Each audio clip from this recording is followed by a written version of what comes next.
అబ్బబ్బా ఈ దొండకాయలు అయితే కొయ్యలేకపోతున్నాము. ఎందుకు అనుకుంటున్నారా? భలే దొండకాయలు అయితే వస్తున్నాయండి. అండ్ టేస్ట్ అయితే అదుర్స్ అనమాట. ఈ దొండపాదు నేను ఎక్కడి నుంచి తెప్పించానో అందరికీ తెలిసిన విషయమే.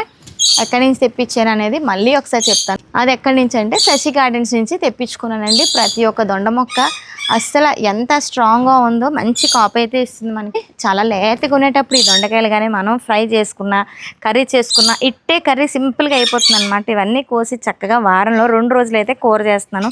ఎక్సలెంట్గా ఉంటుందండి. మీరు కూడా తెప్పించుకొని అనుకుంటున్నారా? ఈ దొండపాదులు అయితే నెంబర్ అనేది స్క్రీన్ మీద వేస్తాను. శశి గార్డెన్స్ నుంచి దొండపాదులు అయితే తెప్పించుకోండి. అక్కడ మనకి గుజరాత్ దొండ, ఇంకా చాలా రకాలైన దొండలు అయితే ఉన్నాయి. ఎవరైనా ఇంట్రెస్ట్ ఉంటే మటుకు చక్కగా నెంబర్కి కాల్ చేసి దొండ మొక్కలు అనేది తెప్పించుకోండి. అండ్ మిగతా కూడా మనం కోసుకుందామా. 2 రకాల దొండలని చెప్పాను కదండి. ఇది ఇంకొక రకం అనమాట. ఇది కూడా టేస్ట్ అట్లానే ఉంటుంది, భలే ఉంటాయండి. దొండపాదులోని కేరాపాదు అయితే అల్లిగిపోయింది. ఇంకా వెతుక్కుంటూ మనం దొండకాయలు అయితే కోసుకోవాలి.